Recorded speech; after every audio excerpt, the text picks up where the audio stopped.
this is huge, and a lot of people are missing it. Tell your kids, tell your grandkids, if it's not you, make sure they're selecting the Roth option in their 401k. Yes, they don't get the deduction today, but they could put about $23,000 into there. Do you want a wealthy retirement without worrying about money?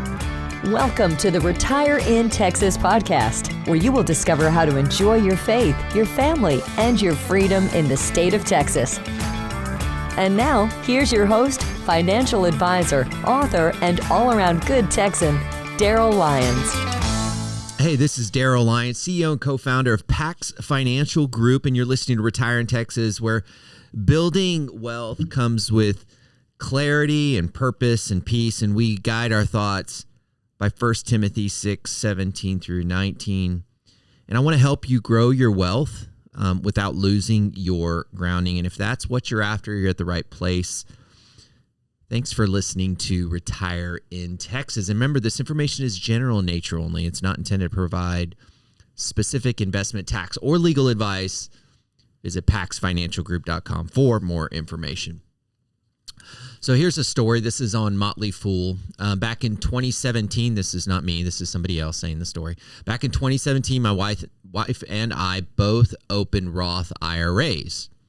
We challenged ourselves to contribute the maximum allowed each year. And now, as of 2025, each of our accounts has grown to $109,299. So that's $598,000 combined. Not bad for 9 years of steady, disciplined investing. This isn't about bragging. I'm sharing real numbers openly to show the true power of Roth IRAs. My goal is to inspire anyone who's hesitant to start investing and building wealth, even if it's with small amounts at first. Now, we are talking Roth IRAs today, and no matter what age you are, I want you to stay tuned in. You may say, well, I missed that window. We are going to talk about some ways that Roths may be able to help you, even if you are pivoting or about to pivot.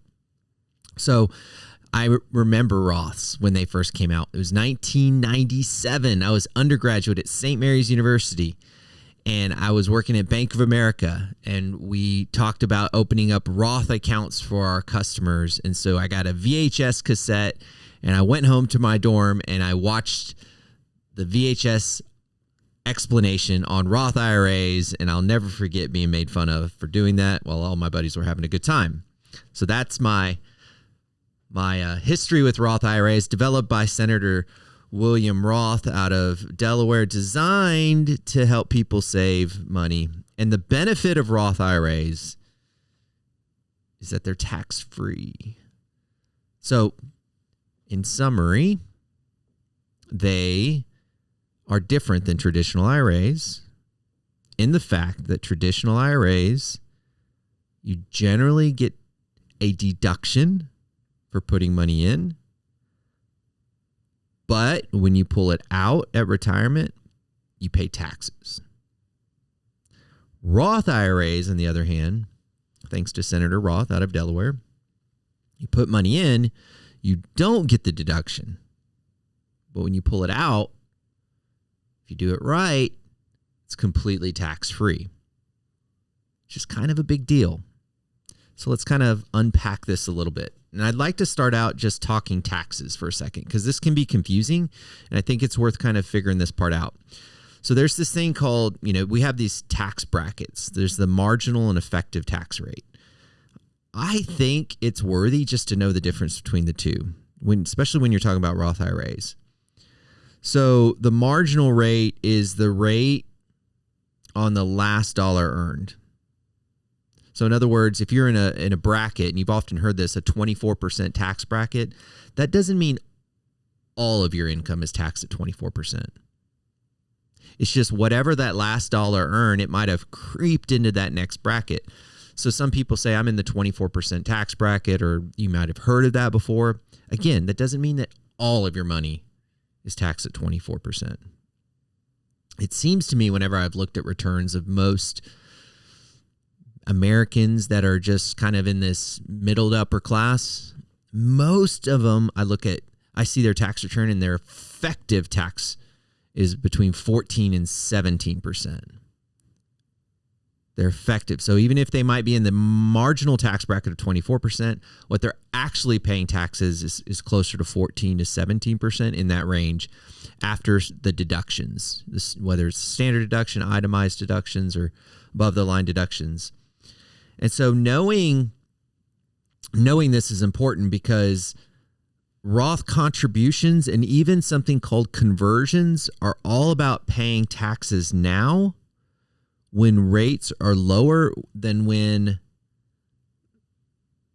they are higher down the road or potentially higher. And that's the trick, right? Is that we don't know with 100% certainty if they're going to be higher down the road. So we are making that assumption, and that's why it becomes very individualized on whether or not we do Roth contributions and then something called conversions, which means we take those traditional IRAs and we convert them to Roth IRAs. But let me give you a few like little stories. Change the name for save you protect the innocent here. But Bill, 60 years old, retired engineer, has about $700,000 in his IRA. By the way, IRA is not individual retirement account. It's individual retirement arrangement, just for those that are curious. But he has $700,000 in his IRA. It is a traditional IRA because it was a rollover. He rolled it over from his former employer, and he rolled it over from his 401k with his former employer. And all of those monies that he put in there were pre-tax. So he rolled that over to a traditional IRA. So now this $700,000 is all subject to tax.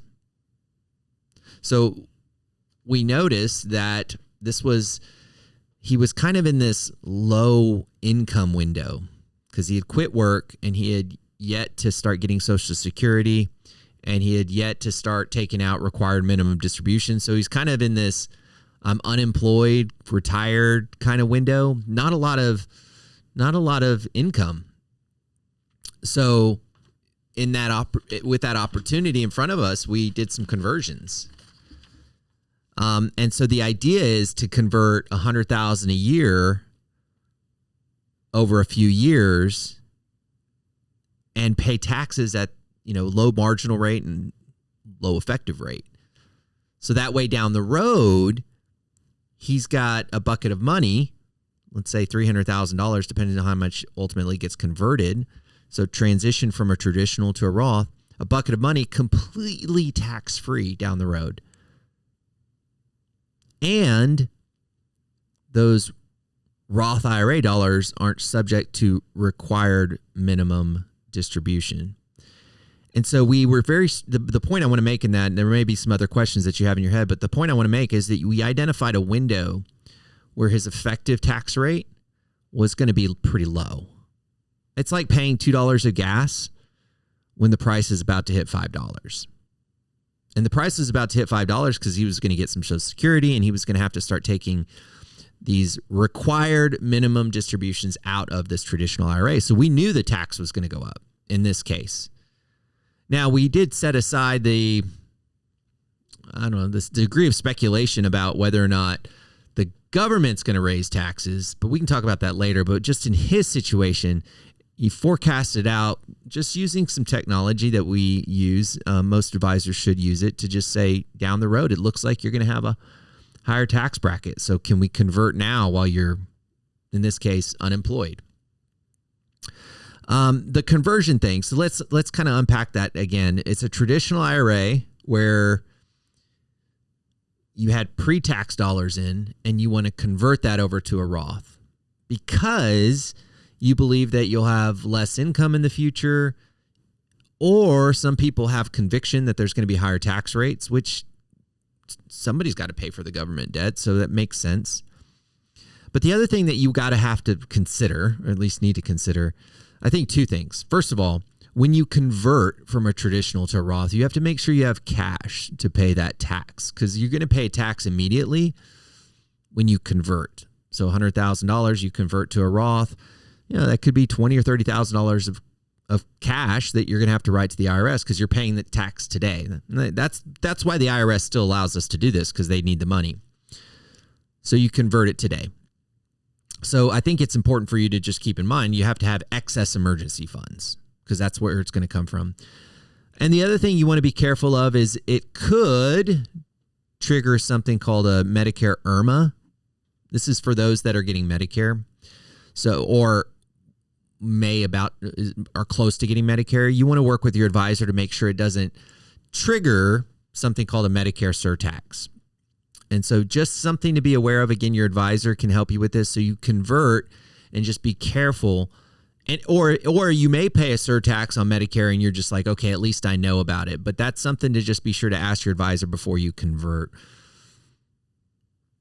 Let me give you another example. So Maria, 58, retired teacher, income close to zero for 2 years. Converted about $80,000 from a traditional IRA to a Roth and just let it cooked and just let it grow. Completely tax-free. So that's, and by the way, you can leave this to the next generation. So it can be an inherited Roth IRA. Beneficiary, I guess beneficiary Roth IRA is the right language. Tax-free to the next generation is pretty powerful. Now, they do have to take money out over a certain time frame. They recently changed the rules to a 10-year window. Used to be over their lifetime, so that it's not as advantageous, but still it's something to consider, especially if you're interested in, and it's kind of like, but I guess if you convert for your kids, it's kind of like you're prepaying the tax for them. So it's a pretty nice thing. I had one guy the other day say, why would I pay the taxes for my kids? They're getting a bunch of money. They can pay it themselves. That's absolutely true. But I think it's worth exploring if you're going to leave a Roth IRA to the next generation or leave an IRA to the next generation. I think it's worthy exploring. Hey, is it worth it? I had a situation where the kids were doctors and they were making a ton of money, and it was going to be a pretty expensive inheritance. I mean, no one's complaining, but it would have been advantageous to convert it today. Hey, maybe even the kids will pay the conversion tax. I don't know. I've never done that before. Let me give you another example. So,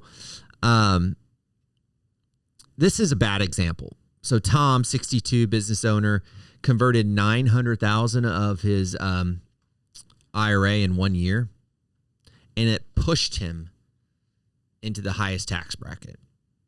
And as a result, higher Medicare premiums, like I talked about, those Medicare surcharges.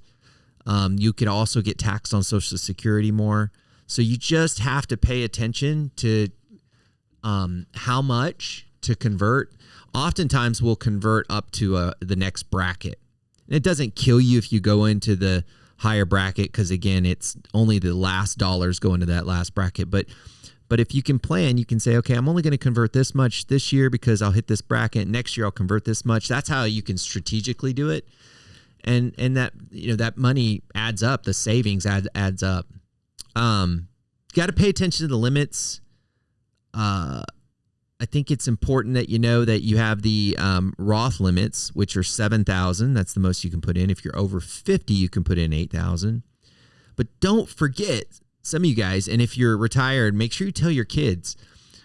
A lot of 401ks now have an option that you can do a Roth 401k.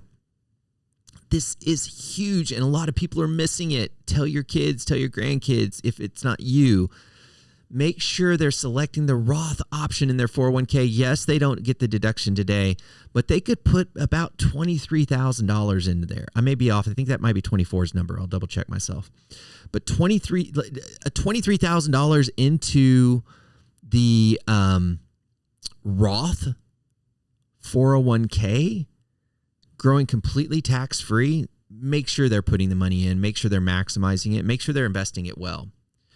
There are income limits, not for the Roth 401k, no income limits for that, but income limits on the traditional, on the Roth IRA, not the Roth 401k. There are income limits on the Roth IRA. And it kind of has this phase out thing.